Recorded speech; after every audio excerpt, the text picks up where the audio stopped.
and whereas others are just sailing through them. So I'm hoping to learn how to Yeah. cruise those things. Awesome. Awesome. Awesome. Yeah. Emotional intelligence is a powerful skill, and it's going to help in every relationship. And if we really think about, what life is really about relationships, is connectivity. None of us go through life alone ever. No matter how much we try to protect ourselves or keep us alone, we're always engaging with other people. And so if we can learn these skills that are not only going to allow us to help emotionally understand what charges us, like what fuels us, but then also to have this different understanding of what charges other people. Now what we can do is we can have empathy and understanding, and we can start to control or manage the way that we respond and engage and react or interact, versus becoming reactive and being at the default of whatever our subconscious mind dooms us to. So Mandeep, I'm so glad that you're here. I'm so glad that you're ready to, to start learning this even further. As you know, we're going to take this as far as we can today. So thank you so much for being here. Okay, so the person from Virginia, what is your actual name? I wanted to make sure that I have it correct. And you don't have a microphone, so thanks for asking about sharing. I definitely need this help, and I love your book. Awesome. I'm so glad. Oh, it's Chris. Okay, cool. I knew it had to be a combined name, right? I was like, I don't know if that's your real name, but okay, Chris, welcome. Thank you so much. I'm glad that you read a copy of my book. For any of those who haven't got a copy of that and you haven't dove into that, if you really do want to master yourself, if you want to learn some other skills on emotional intelligence, that's a powerful way to do it. So for anybody who knows me, that it knows that I'm the epitome of what it means to be emotionally intelligent. And I'll share that in just a few minutes. But I'd love to hear from one other person. So thank you, Mandeep. But anybody else, and then Chris, thank you as well. You can share in the chat box, or you can just unmute yourself and say hello. Why are you here today? What are you hoping to get out of this? Hey, Bonnie. Hey, Jaya. Hey, girl. How are you? I'm all smiles today. I see that. So why are you here today? What's going on? I'm living everything Bonnie Kelly this year. This is my goal. You know, I've been trying to get there. So good. Yeah. Good. And soaking it up. I mean, there's so much stuff that we do offer. This is actually a lighter year for us. We actually tend to have more live events, but with me being pregnant, we're not actually in that ability to do that this year. But this is why we're doing a lot more virtual stuff. So I'm glad that you're soaking up everything, Bonnie Kelly, because those are the people that will actually truly change. I mean, some of my favorite graduates are people who, what I always jokingly say, have stalked me for about a year, right? So they just they show up to every class, they show up to every event, they show up to, to everything, like every Facebook Live, every one of our, courses. They invest in themselves, and within a year, they completely transform. And if you think about how short of a time frame 1 year is in the spectrum of your life, right? The 1 year to really just dive into understanding you, and you commit to doing that, it's going to create a ripple effect for every other component, every other aspect of your life.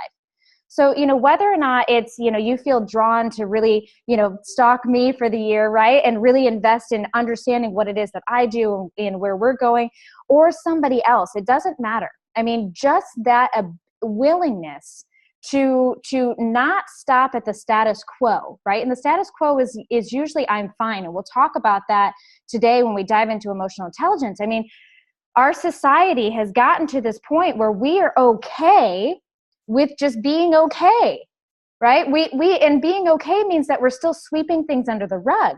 It means that we're being passive aggressive. It means that we're not acknowledging our feelings. It means that we're still blaming and shaming other people. So that's the norm. And so I don't care if it's me that you're working with or somebody else, but that willingness to invest a year of your life into saying, okay, I deserve a life that is more than what the status quo isn't only going to positively impact your reality, but it's going to positively impact the people around you as well, because that's that ripple effect, right? You can't throw a stone in the water and expect only one ripple to disrupt, right? It's going to have multiple ripples that'll just start disrupting, the flat surface. And that's not a bad thing. I mean, sometimes it's going to create controversy, right? I mean, how many people, let's be honest, you can say yes in the chat box or raise your hand here, is decided to make a change in their life that created ripples that other people didn't like, right?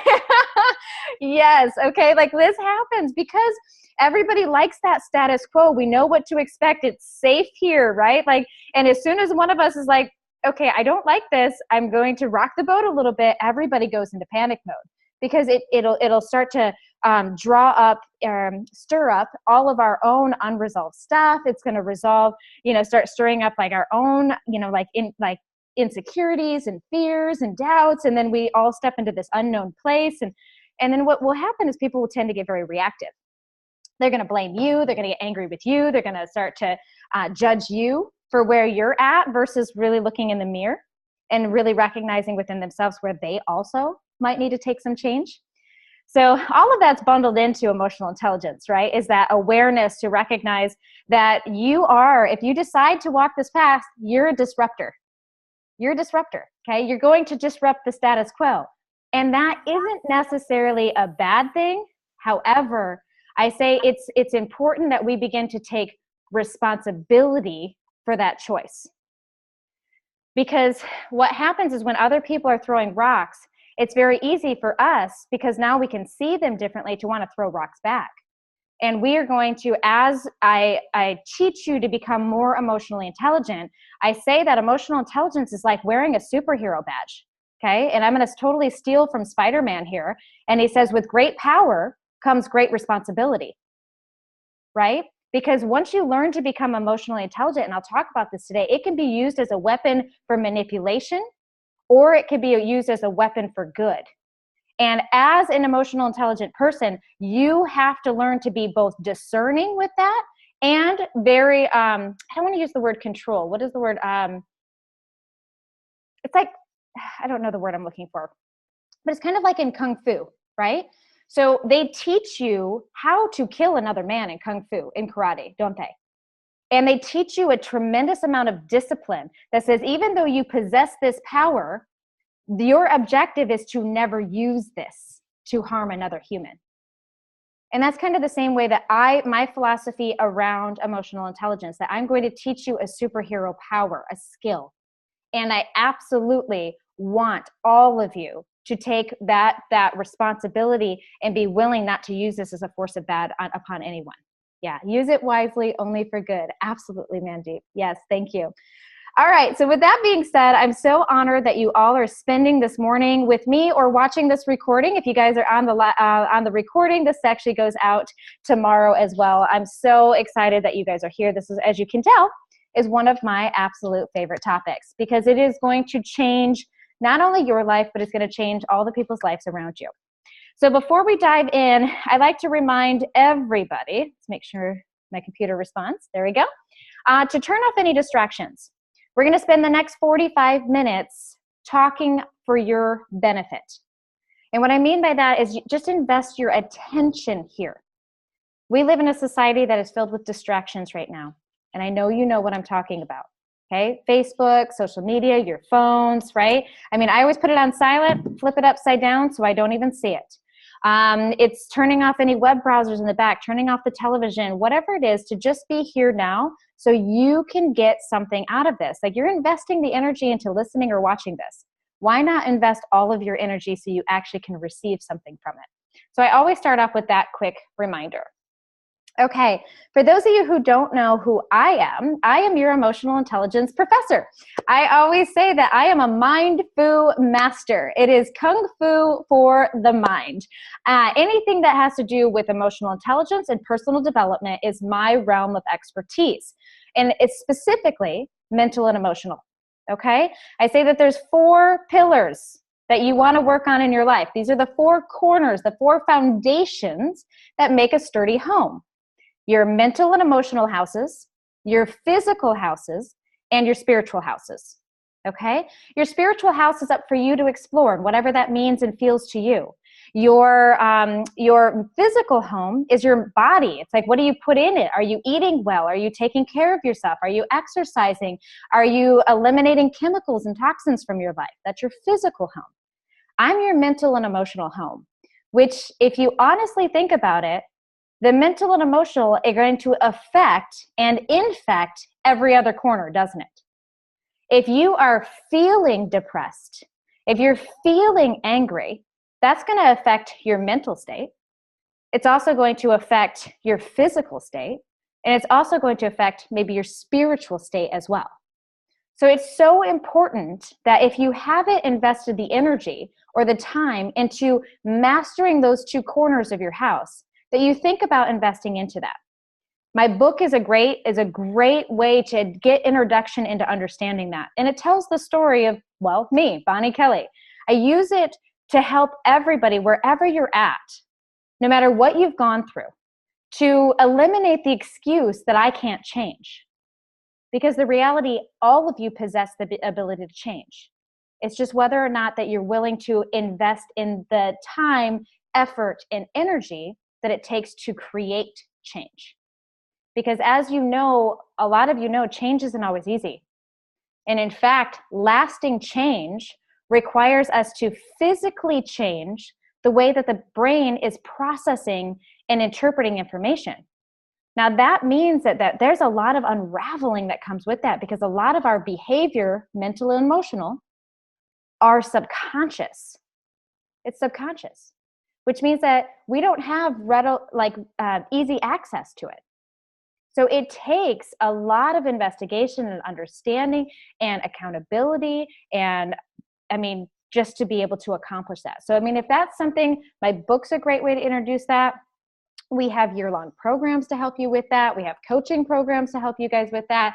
All of our events are that, or just keep coming to these free master classes. Whatever your level of investment is, like I said, I've had people who've done nothing but stalk me for a year and still were able to change their lives. So you have to just find, what do you need to be able to continue to go? So that's a little bit, I guess, about who I am. I'm not going to spend more time in that. Again, if you want to really learn me and my story, I always say that it was from victim to victory. You can find out on my website more about that. You can grab a copy of my book about that. But when I say I'm the epitome of what it means to truly master emotional intelligence, I mean that. Because one of the things you might not know is that, looking at me, okay, and I'm putting this up so you could see me, right? I am well polished. I think I have great hair. I have an amazing house, right? I have an amazing husband. I have a great life. And I created all of this. I made all of this. Because when I started my personal development journey, I was living paycheck to paycheck. I was below the poverty line.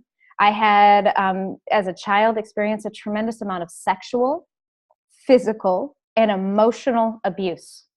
And I'm not understating. I don't want to understate that, because I started being sexually abused from the age of 8 years old all the way till I was 21 years old. Now, yes, I'm over 21 for anybody who's wondering. Okay. But that had a huge mental and emotional impact on me. I had a lot of betrayal from the family, abandonment from my father. All of these experiences taught me that I was worthless, taught me that I was not enough, taught me that I didn't matter. And so as a result, that I believed these things, my life was a reflection of them. I didn't understand that there was a choice. I had no idea that there was another way. I thought that this was the cards that God had handed me, and that was it. My life was doomed to suck. And it wasn't until I started learning and mastering and understanding emotional intelligence and all the components that come with it, because this is a big topic we're only going to scratch the surface on today. Okay? But it wasn't until I started mastering this that everything radically changed for me. Everything. Okay? Where I was able to, like I said, she only ever comes and visits when I'm on these calls. But that's where I was able to become less reactive, to start to think and feel differently about who I am. Where my confidence not only was to change, but my relationships radically changed. Where I was able to attract other like-minded people who were not only healthy themselves, but were supportive of a healthy mental, emotional, and physical and spiritual lifestyle as well. And they say you're the sum of 5 people that you surround yourself with. Have you ever heard that one before? Yeah. You're the sum of the 5 people you surround yourself with. So if you surround yourself with people who are also, you know, in my case, in my past, were addicted to drugs, in and out of jail, drama, right? That was our normal life, was filled with rage and hate. Then that's the lifestyle that you are going to lead, because that's the level of consciousness you surround yourself with. So to become emotionally intelligent requires us to continue to explore these other levels of consciousness that you might not know exist. Okay? So I share that because I want you to know that it doesn't matter where you're starting. It doesn't not matter where you're at. That change is possible for everyone. I mean, if I can go from the streets, of dysfunction to living an amazing life, so can you. All right, so can you. And I didn't do anything magical special, right? I did everything that I teach. So everything that I teach is what I did, and it's acquirable by everybody if you are willing. It's never about whether the work works. It's whether or not if you have the willingness to do the work. That's always where it boils down to. Okay, and that's, as an emotionally intelligent person, requires emotional responsibility. All right, so it's important to be able to know that. Okay, so with that being said, let's actually dive into what emotional intelligence is and how all of you can start to increase your emotional intelligence level right now. So not only am I going to teach you my 3-question process to help you increase your emotional intelligence, I'm going to teach you 3 words that are going to guarantee to elevate your level of emotional consciousness in any situation. How does that sound? Does anybody want that, right? That's awesome. That's what you can expect today. Today, we're going to talk about the 3 questions that you can ask yourself that are guaranteed to increase your emotional intelligence, and the 3 words you can use during any crisis, any situations that will always get you back into emotionally intelligent state, okay? So emotional intelligence is really defined as your ability to understand how your emotions are affecting you, your decisions, and the people around you. Okay? That your emotional state is influencing your mental state, your physical state, and sometimes your spiritual state, or lack thereof. That your emotional state is what is creating mental or emotional suffering or joy and satisfaction. It is our perceptions that are generating these emotions, and it's our ability to understand, to have that self-awareness, to know not only when that's happening, why it's happening, and where it's happening in our life. Okay, those are 3 powerful words: when, where, and why. All right, if you're not in a common practice of asking yourself when, where, and how, or why, you're going to want to start asking yourself that. When is it showing up? Is it showing up with specific people, specific situations, specific circumstances? Do you have emotional triggers? What are they? Right? I mean, one of my big past emotional triggers was that if anybody implied that I wasn't competent, that I was stupid or less than, that was a huge trigger for me. And emotionally, when I was unconscious, meaning unaware, then that emotion would trigger, that thought would trigger these emotions, and then I would be reactive, defensive, or protective as a way to defend my honor. It wasn't until I recognized that, oh my gosh, I have this perception that I feel inadequate and that other people feel that about me, and that pisses me off, that I was able to start to investigate to change that. But so emotional intelligence requires a level of questioning. It requires a level of not settling for this status quo of just things are the way they are. Okay?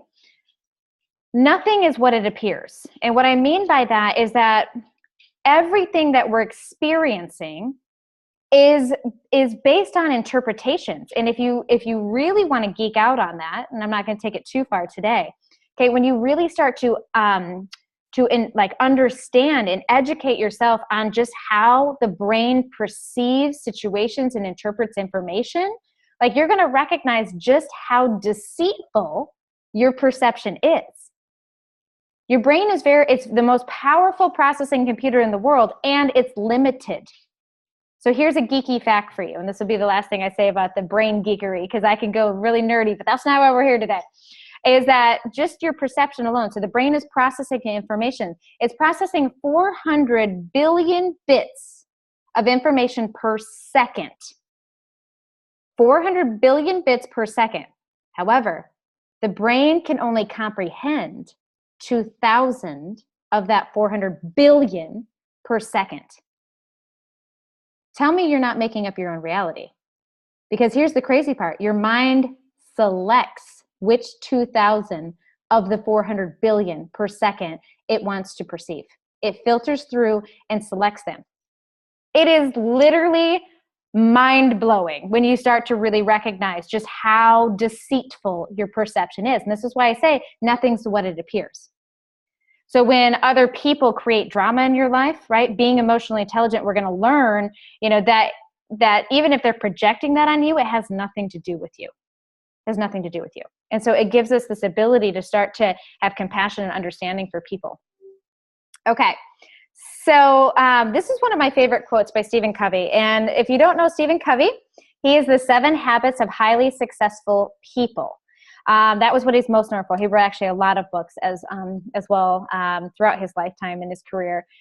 But this one, I mean, he wasn't actually talking about emotional intelligence. However, I have not found a better quote that really defines what it means to be emotionally intelligent. And he says, every human has 4 endowments. Now, endowments mean that this is something you possess right now. You don't have to go acquire it. You don't have to go learn it. All you have to do is engage it. Okay, so these endowments exist inside of you. Self-awareness, conscious, independent will, and creative imagination. These give us the ultimate human freedom, the power to choose, to respond, and to change. Think of that. You have everything that you need that is possessed inside of you right now, and all we have to do is engage it. And that's our self-awareness, our consciousness, the ability to know what's right and wrong for you. Okay, hear that. Not always what's right and wrong for society, right and wrong for our mothers, our fathers, our wives, our husbands. It's what's right or wrong for you. And then the independent will, as well as the creative imagination. So all of these give us the ultimate human freedom. Sorry, I had to mute somebody. Give us the ultimate human freedom, the power to choose something different, to respond differently, and to change whatever it is that does not satisfy us about our life. I mean, this is really what it means to master emotional intelligence, is when we can look inside of us and just engage what we already possess, to question deeper, to understand more of why we feel this way, where these feelings come from, and how they're affecting us. Now we have the ability to fully change any aspect of our reality that doesn't serve us. And this could be, it changed mostly the inner world. So the one thing I want to make sure to emphasize really quick, you guys, is I'm always going to be talking about the inner world and the outer world. All right. So the inner world is going to be what you have the control over right now. I mean, if I asked you to think about the happiest memory in your life right now, like just think about something that brings you so much joy. Maybe it's your children, maybe it's God, maybe it's that new Mustang sitting out in the front of your driveway. What is that? You can generate a feeling of joy inside of you right now, can't you? Do you feel it? Feel deeply grateful for that. You see, you have everything you need inside of you to feel any way that you desire. But what we do is we allow things outside of us to control the inside feelings. We allow our situations, our money or lack thereof, our environment, our friends, these things outside of us that we don't have control over, to dictate how we feel inside of us. Being emotionally intelligent says no more. Being emotionally intelligent says that I possess the power to feel and to think any way that I choose. It's the ultimate human freedom. right? Nelson Mandela was, one of the most powerful people in this, where he was imprisoned and beaten, and they were trying with all their might to just break his spirit. And he said, and he was like notorious for saying, you can break my body, but you cannot break my mind, because my mind is mine to own. I mean, think about that, right? He can't control what is happening out here, but he can control what's happening in here. That's the ultimate human freedom. That's what it means to be emotionally intelligent, is when we can master the mental and emotional state. So I'm talking a lot today about the inside world. The inside world. Now, what that also means, though, is that sometimes we do need to change the outside circumstances as well. Maybe you're not good with setting boundaries or using your voice, or telling people no, or following your intuition, right? So all of those are kind of outward, expressions of an inside problem. So if you need help with that, go check out some of our boundary classes. And when you get this, the replay recording, it's going to take you to a page that has tons of other videos, are hour long, about how to have functional relationship with dysfunctional people, how to win the war for your worth, like how to set boundaries. Learn those skills as well. Those are outside skills. But true emotional intelligence starts with the mastering of the inside world. And that's what we're here today doing. And that's what I want to emphasize that we're doing, with the acknowledgement that there's still going to need to be some work in changing the relationships as well. Because if you've been maybe a doormat or a people pleaser your whole life, right? We haven't been using any of these skills of social intelligence. But social intelligence, as you're going to learn here in a second, is a result of being emotionally intelligent. So Daniel Goldman, actually he's the founder of emotional intelligence, kind of breaks it up into these 5 categories of what it means to be emotionally intelligent. And what we're going to break that down is recognizing that there's inner world and outer world stuff.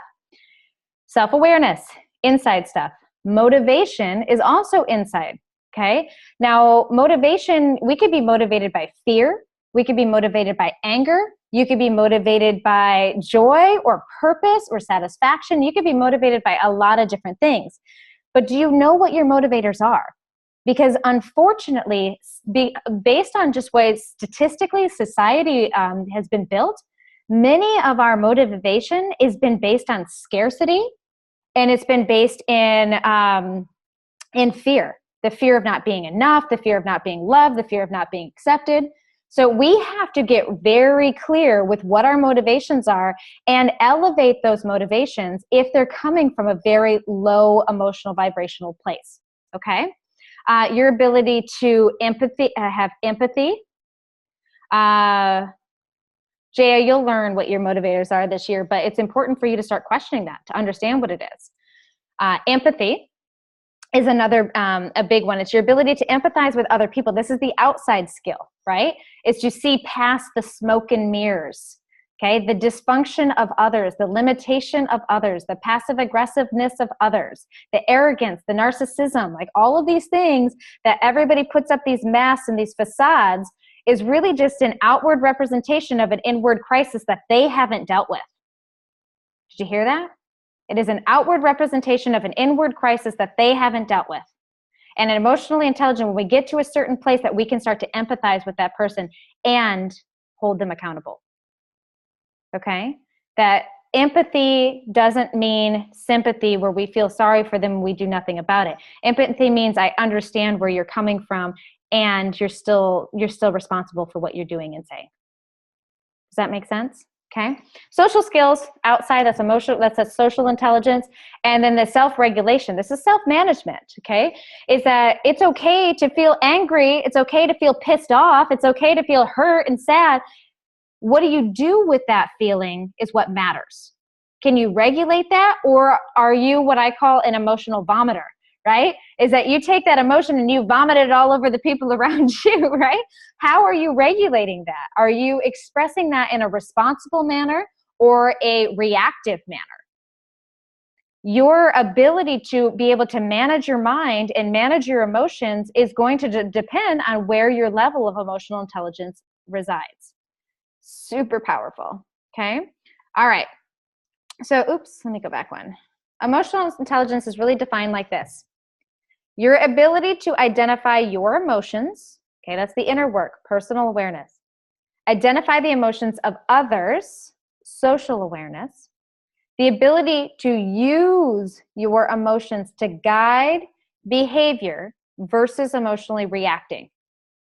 There's power in that statement. I want to really make sure to take a moment on this one, where we use our emotions to guide our behaviors. One of the biggest mistakes people make is making their emotions wrong or bad, or justifying them and staying stuck in them. It is important to recognize that your emotions are valid. It doesn't mean that they're always reasonable or right. It just means that they're valid. If you're feeling hurt, that's okay that you feel hurt.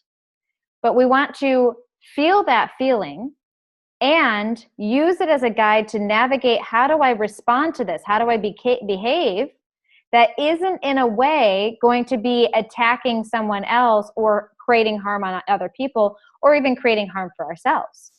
Because when you're feeling, maybe you're feeling inadequate, or you're feeling less than, we a lot of times use that as a way to just start to abuse ourselves.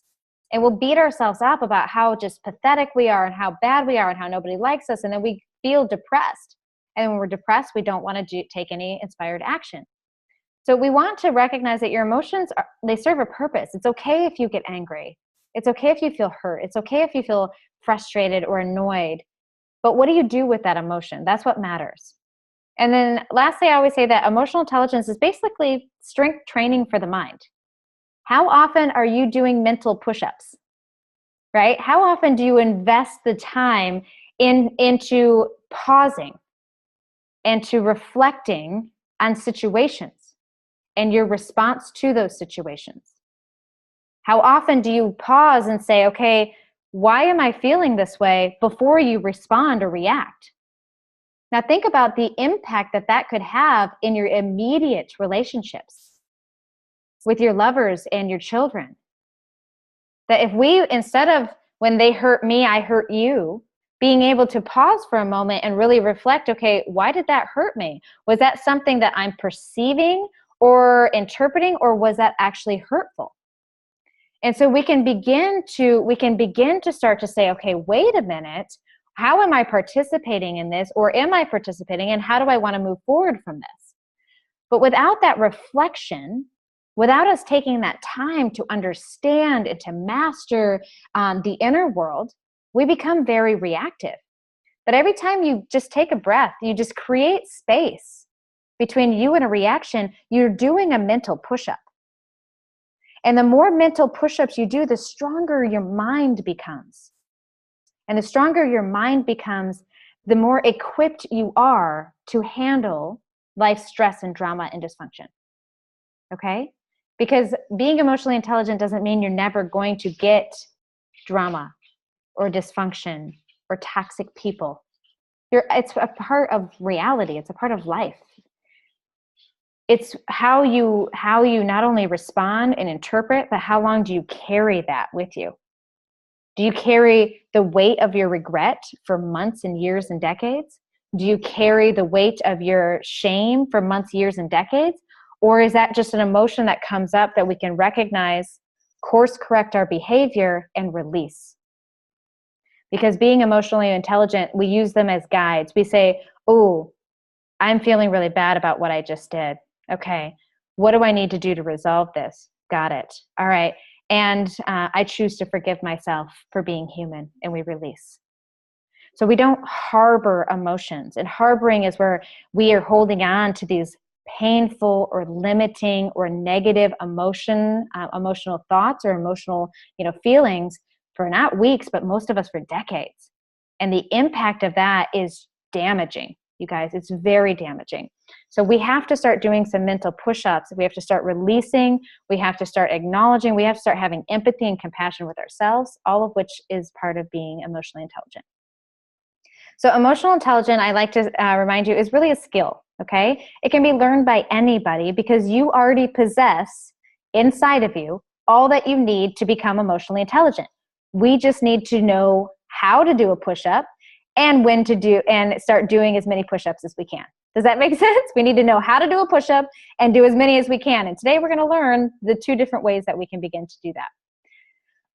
So this one's in white. I'm sorry, I meant to change it. But I just want to remind you that there's really 2 dynamics of being emotionally intelligent. It's the self-aware and self-management, but it's the social. It's the social awareness, and it's the social engagement. It's how do you engage or respond in social settings. And social settings also could be with just one other person. All right. It doesn't mean at parties or, company functions. It could be just 1 or 2 of you together. That's a social environment. And most people really want to resolve the social aspect. We want to be accepted and liked and loved, and we want to have charisma. However, social intelligence is a result of being emotionally intelligent. You cannot change relationships with others until you learn to change the relationship with yourself. Yep. Mandeep, I saw that. You're like, me. Yes. Right? You have to be willing to change the relationship with you. That's where it starts. I'm not going to sugarcoat it. Okay? I get if you want to totally be able to transform relationships in the outer world, but it always, always, always is an inside job first. Okay? Just like every great bank robbery, it's always an inside job, right? This is an inside job. It starts with you. We have to be able to look at where our perceptions are limited, where we are participating in our mental or emotional suffering. And if you don't know where that is, like Jaya was saying, she doesn't know what her emotional motivators are. That's a huge area you're going to want to investigate. Because again, statistically, the majority of people are motivated through fear or regret or anger, which is a very reactive place. Where the fear of not being good enough, the fear of not belonging, the fear of being rejected, the fear of being a failure. These are our motivators of why we stay in that job, why we stay in that relationship that we know isn't serving us, or we know that, isn't in our or their or anyone's highest and best good. And so we make compromises versus taking risk because we're not connected to what our motivators are. But you can be just as equally motivated by love and passion and purpose and I think joy and excitement, right? You can have all of these same motivators, but that requires you to know you. We have to see where our limitations are and resolve and heal those limitations so we can actually consciously choose to be motivated differently. But you can't make that conscious choice if you haven't done the work to resolve the unresolved emotions. Does that make sense? So I keep emphasizing this, but I want to emphasize it again. It's a skill, okay? Anybody can learn this, right? It's just like learning how to do a physical push-up. You have to just learn how to do mental push-ups.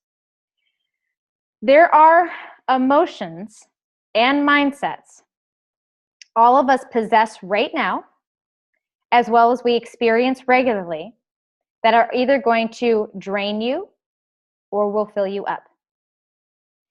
Do you know what emotions fuel you, that fill you up? We took a moment and we talked about gratitude, right? We took a moment and said, think about something joyful and feel that appreciation for it. Did you feel drained or did you feel filled in that moment? We only did that for a minute. Tell me in the chat box, how did you feel? Did it drain you? It filled you, right? Jaya says it filled her. How did it filled you? Yeah. So those are what we consider constructive emotions, right? These are emotions that are going to not only are going to create a higher energetic vibration, but it's going to allow us to be in a different responsive state. You see, if you're drained, what I mean by that is that you're already hurt and angry, and somebody does something, let's say they cut you off in traffic. Are you going to have the capacity to extend love and grace if you're already in an emotional state that's low? No, right? No. So this is why we start to recognize that your emotional state is affecting your experiences. And so then we are reacted to that person. We honk at them, we flip them off, whatever we do, right? And that just fuels more of the toxicity we were already seeding in. And so we stay drained to the next experience and the next experience until we shift the emotional state. You see, you're going to continue to experience and validate where you are until you shift where you're at. that make sense? You'll continue to experience and validate where you are. Okay? That person cutting me off was just more validation that I just hate my reality. I hate this world. I hate people. Versus like if we were in a state of love and compassion and bliss and joy and somebody cuts us off and we bless them on their journey. And we're like, I hope you're having a great day. And I hope that you feel some of the joy that I feel right now. And then that vibrational state is going to rub off into the next experience and the next experience. And when you show up at Starbucks, oh my gosh, we messed up on your order. Here's a free one. And you're like, oh, thank you, right? And you're like, I will receive this free drink. Thank you so much. And then somebody randomly holds the door for you and you're like, thank you so much. And then you go to the office and somebody remembered it was your birthday last week and they bought you, cake and flowers or something. And all of a sudden you're just like, your day gets better and better and better and better because of the mental and emotional vibration that you have elected to be in. Does that make sense? So, and the best thing is, just like we experienced before, you can choose to change that at any given second based on what you focus on, based on what you believe and perceive, and based on what you choose to feel in that moment, because feelings can be chosen. They can happen and they can be chosen as well. And emotionally intelligent people know that. We know that. So people with low emotional intelligence are offended and take things personally. Okay, so if this is you, we're not judging. I want you just to kind of check off on a checkbox where you might need to improve. Okay, so this isn't judgment. It is room for improvement, but be honest with yourself. Do you get offended easy and you take things personal? All right, that's where we're going to want to work on changing our perceptions. Do you take little personal responsibility? That shows up in blame. Okay, do you tend to blame people, society, your boss, your coworkers, your parents for your problems? If that's where you're at, then that's where we need to work on doing some mental push-ups. Are you highly reactive? Okay, so if something happens, your knee-jerk reaction is to just react to that situation, maybe with hurt or anger or frustration or defensiveness. That's where you're going to want to do some mental push-ups. If you're criticizing of others or very judgmental of others, very quick to kind of draw conclusions about who people are, that is where you're going to want to do some mental push-ups. Maybe you're unsatisfied, unhappy, always complaining or hooked into a lot of drama. This is where you're going to want to do your mental push-ups, okay? So wherever you're at, it's okay. All of us experience lower levels of emotional intelligence from time to time, and all of us engage in this from time to time as well. So again, it's not about judgment. It's about being honest and asking yourself, where do I need to take emotional responsibility? Because these lower levels, all they are is expressions of an inner perception that's gone haywire. Because I can choose to perceive that that person cutting me off in traffic is an asshole, or I can choose to perceive that they're an idiot, or I can choose to perceive that they just didn't see me. Right? That is my perception. All three of those are going to give me a very different emotional experience. Would you agree? If I believe they're an a-hole, I'm going to get angry. If I feel that they're an idiot, I'm going to just maybe be annoyed. If I believe that they just didn't see me and it was an honest mistake, I'm going to feel compassion. And that emotional state, that ability to be able to have that perception and to know that I can choose that perception is what it means to be emotionally intelligent. Because when I'm choosing that, I'm not reactive. I'm also not blaming. I'm not criticizing. Now, if they did something illegal, I could still hold them accountable. That does still define what it means to be emotionally intelligent, okay? So it's not about giving anybody a golden ticket or excusing them of any kind of ill behavior. No, no, no. It's okay to accept people and hold them accountable. I emphasize that all the time. Okay, so high levels of emotional intelligence takes personal responsibility. You take responsibility for your thoughts, for your feelings, and your actions, reactions, or for my procrastinators, your inactions. When you avoid, okay? When you don't say what you mean, when you are maybe being passive about something, that you are, completely just not doing something. That is, we have to take ownership of that. Because if you think about it, by avoiding situations, it typically creates more chaos in our life, doesn't it? We think that we're saving them, or we think that that we're trying, we're doing the right thing, but it's just an illusion. At the end of the day, that is going to build a story, or it's going to build resentment, or it's going to build hurt or anger that is going to lead to a reaction, which then puts us back into the state of having low emotional intelligence, right? Because then we're in a mindset of anger or frustration where we're taking it personal. So emotional intelligence says that you ask versus assume. You're going to ask a lot more questions versus assuming. You're an influencer. What I mean by that is that you're going to influence conversation versus managing conversations. Now, that's a whole nother topic for a whole nother day. I think we did an hour one on influence versus manage as well. You act versus react, which means that you're conscious participating in responses. Okay, maybe some of you need to write that down. Conscious participation in how you respond. That is a huge, huge, huge part of being emotionally intelligent. You're confident and you're patient. Okay, you're patient. Emotionally intelligent people don't feel the need to quickly have to have everything resolved, right? That need to have things finished is usually coming again from a mindset or a feeling that is fueled by lack or scarcity or fear of you being abandoned or not being there. You're a lot more patient with other people, and they're growing. One of the hardest things is that when you wake up, what I mean by that is like where you start to really understand how deceitful your perception is. All of a sudden, you're going to view the world in this completely different manner. And you're going to have so much more empathy and understanding and compassion for all the dysfunctional people that are in your world and your reality. And one of the hardest things that emotional intelligent people are faced with is honestly being patient. Because we all of a sudden, we've had these epiphany, our life becomes better. We're like, oh my gosh, I want to share this with the world.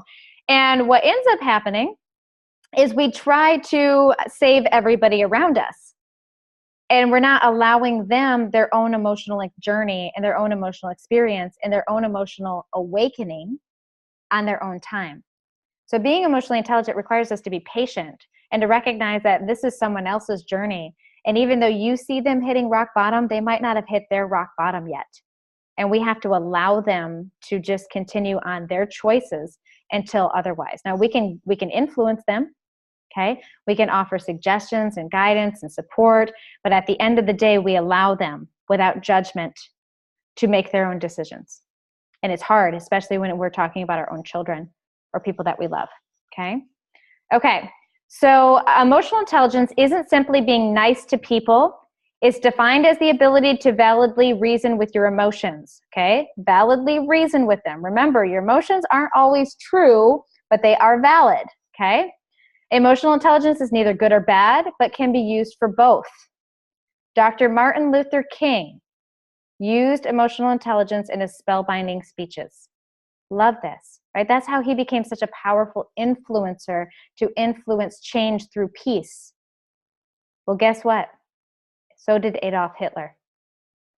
This is what I was talking about in the beginning about this is a powerful skill that you could use to corrupt the minds of man or to influence them to a better life. So it's your ability to feel an emotion without having to act on it. That's powerful there, okay?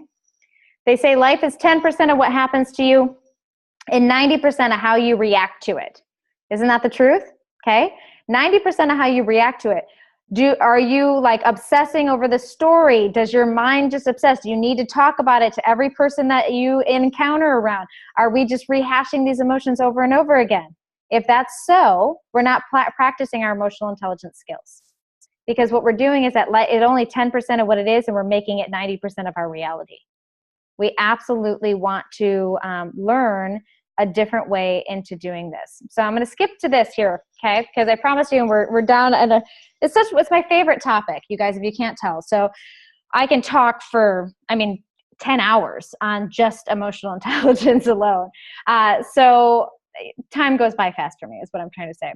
But I want to make sure to leave you guys with what I promised you. And it's the 3 questions that we're going to ask ourselves. So if you're taking notes, this is the time where you bust out your paper and pen, because we're going to want to go back to the what, why, and how. Now, I kind of alluded to that earlier, didn't I? Right? The what, why, and how. If you're not asking yourself these questions. Now, before I do this, I want to emphasize when you want to ask yourself these questions. You want to ask yourself these questions after maybe you've responded in a way that is out of alignment with who you desire to be. So maybe that you got really defensive or very reactive to somebody that's in your life. Maybe you got very spiteful or hurtful or angry with somebody in your life, okay? That's when, after the fact, we're going to go back and process and ask ourselves these questions. Or if somebody's hurt you, but but they're not around and you haven't had the time to resolve that with them yet, you ask these questions, okay? So they're designed for reflection after the fact, or they're designed for when you have the space before you're asked to resolve, okay? You don't necessarily want to ask yourself these questions while in confrontation.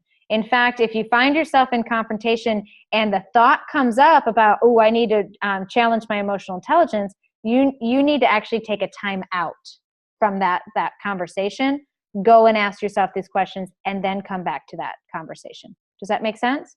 So now that you know when to use it, let's talk about what it is. The first question is, you have to know, what are you feeling? This seems like the most simple question, and it is the most difficult one to ask yourself, because what are you feeling cannot be rooted in blame. All right? What am I feeling? I'm feeling that person's a jerk. What am I feeling? I'm feeling that person's insensitive. What am I feeling? I'm feeling that they don't care about me. That's all blame. And that's understandable. So don't be mad at yourself if that's where your brain goes, okay? But that's just the first layer. We need to know, what are we feeling? And sometimes that means really asking yourself, okay, what did that make me feel? Well, that made me feel unimportant. That made me feel inadequate. That made me feel that I have no voice, or I don't matter, or I think I said that one, that I'm not loved. That's what you're looking for, all right? Not the outer level first reaction. We really want to know, okay, yes, that person might be acting kind of like a jerk. However, how did their behavior make you feel? And that's where we're going to start to be able to take emotional responsibility, because we can't control their behavior, but we can control our feelings. Okay? We can't control their behavior, but we can control our feelings. So what are you feeling? From there, you go to, why do I feel this way? Now, the why, again, we don't want the surface level answers. Why do you feel this way isn't because they're being a jerk, right? So we got to get out of the blame and the shame that they don't care about who we are, that they're narcissistic, that they're selfish. Now, why are we feeling this way? If I'm feeling unloved, why do I feel so unloved? What specifically maybe was the behavior or the pattern that contributed to it? But even more so, what from my past has taught me that behavior equals what I felt? Did you hear that? What have I been taught in the past that has taught me that what I'm feeling, right, like their behavior equals what I feel? Because there we might have a distorted perception that needs to be resolved. So when I say, why do I feel this way? Well, I'm feeling this way because in my mind, when somebody is, let's say, selfish, okay, that they're only thinking of self, or maybe they're reactive, that it equals me not being loved. Well, does that really equal that? No. But am I perceiving that? Yes. So why do I feel that way? Well, that's the way my mom used to teach me or treat me. And then all of a sudden you're like, oh, wow, okay. So that behavior in my mind interprets this feeling. And so I need to own that I'm feeling this, even if that person wasn't meaning, because that person never wants you to feel whatever you're feeling, right? You're perceiving this and it creating the feeling, and thus creating the story of why that person's wrong. So when I say, why do you feel this way? An emotional intelligent person isn't really thinking about that person. We're thinking about the behavior, what the trigger was, but we're really thinking about, okay, where did that come from? Right? Where did this perception that, him going to basketball on Tuesday nights equals me being unloved? Like, where did I get that?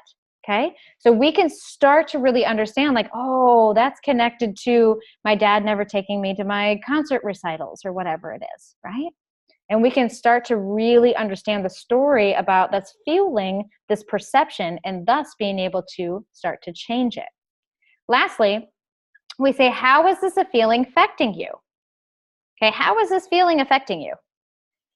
So once I'm able to determine what I'm feeling and why I'm feeling that, and it's rooted in my mind, not in blame, not out here, right? Like, why am I feeling this? And I get past the like, well, because they're a jerk, because they're a whatever. And we really get to the root of it and say, oh my gosh, okay, this reminds me of the way that my family, my mom used to treat my dad. This reminds me of the way that, the bully at school used to teach me or behave at me. Now I would say, how is this affecting you? When I perceive this, how is this affecting me? And we're going to start to recognize, well, it affects me. I get really reactive.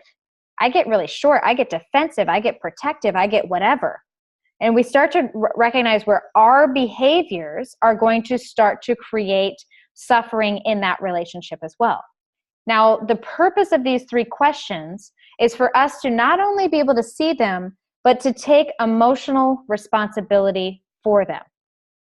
Because the awareness is the first part, right? And that leads me to the second thing, which is the 3 words to increase your emotional intelligence. Once you've done the investigation work to really understand really the what's, why, and how that these emotions are showing up and how they're influencing, how they're impacting this relationship, now we're going to remind ourselves of this one principle, that it's your choice. It's my choice to perceive this way. It's my choice to feel hurt or angry by this or not. It's my choice, okay, it's not always conscious, but it's my choice to take his behavior as an act of unlove or take their behavior as a representation that I don't matter, or take what they said as this idea that I'm stupid or not good enough. So when we recognize that it's our choice, that I can perceive that. Now, they could be saying that, okay? People could honestly say, no, Bonnie, I believe you're stupid, right? It's my choice of whether or not I want to agree with you, isn't it? It is totally my choice. You can think that all you want about me, but at the end of the day, you can't make me feel that without my permission.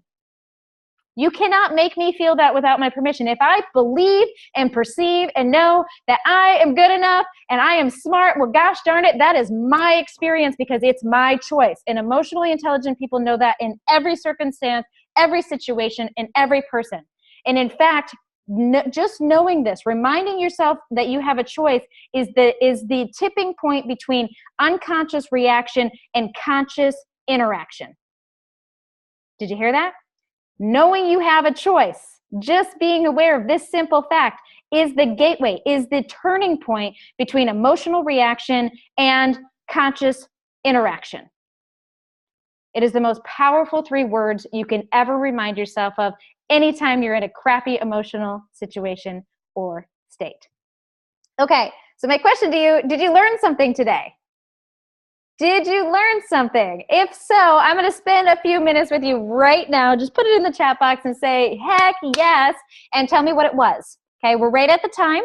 So if you have to get off, I totally honor you where you're at. I want to just make sure to thank you so much for being here today. But if you have a few minutes with me right now, tell me what you learned, right? Like, what is your big takeaway? What is your aha that you know is going to be a milestone for you?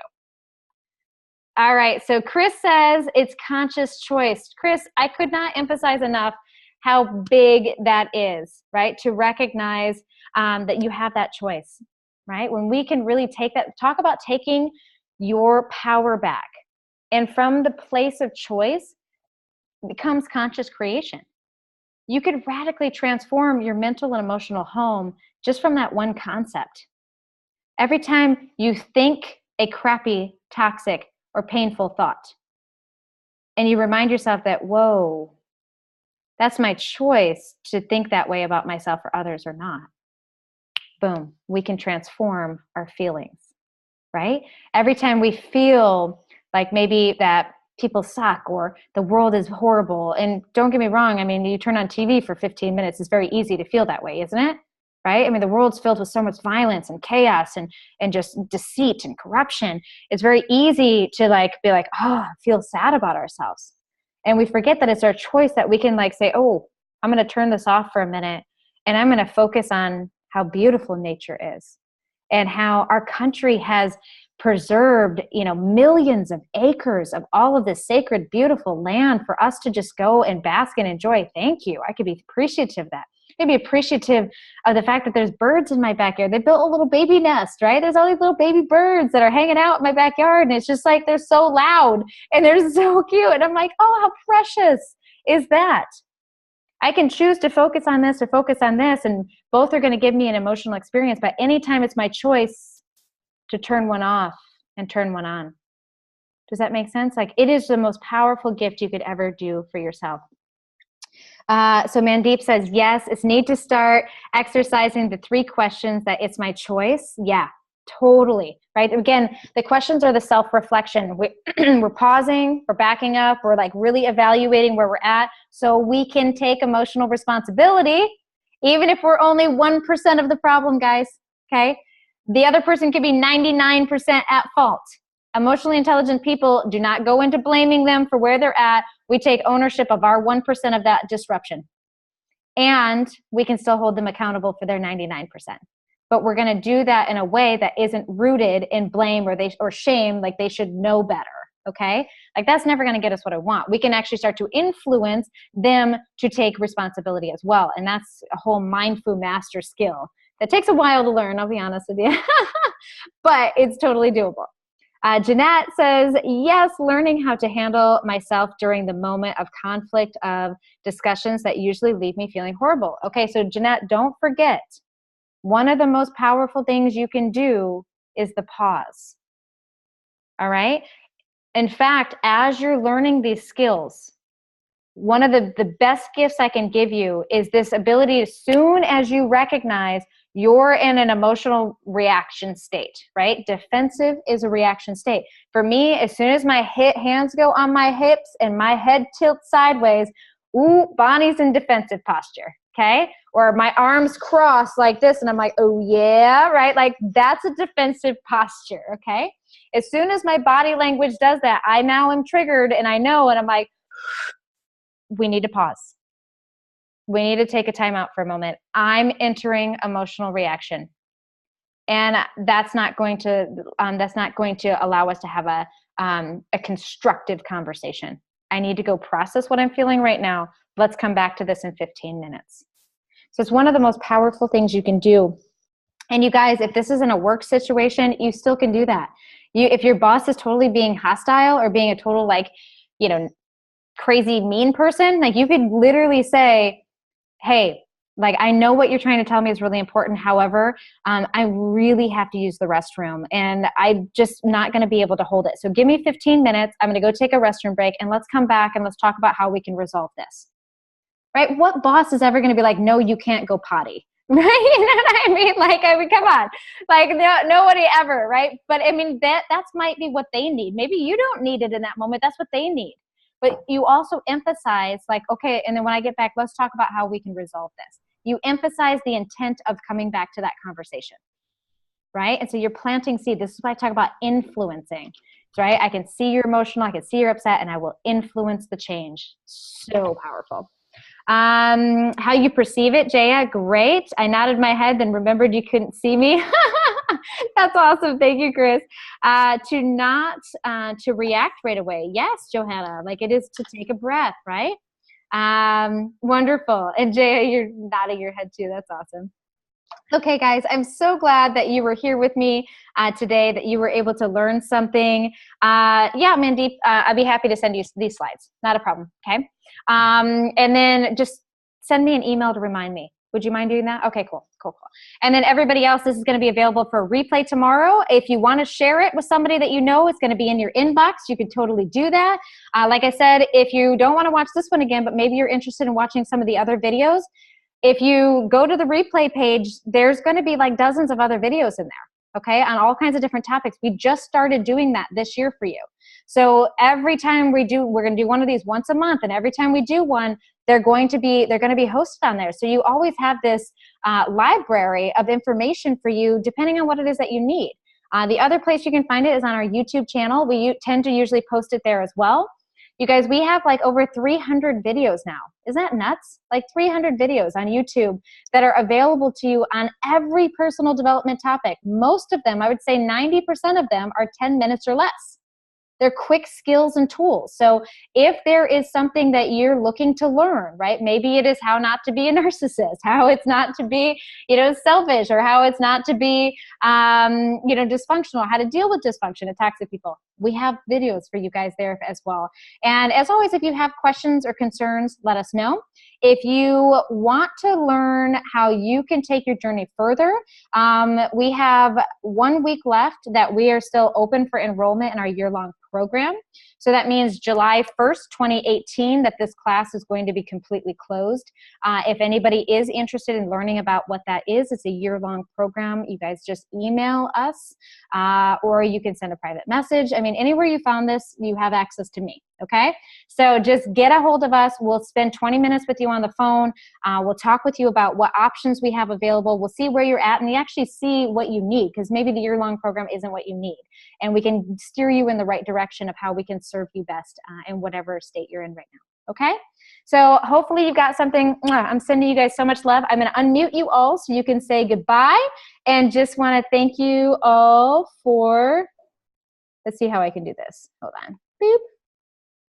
Close. Yeah? No? I'm having a moment here. Okay, so you're all unmuted, so you guys can say goodbye. Bye, guys. Thank you. Bye.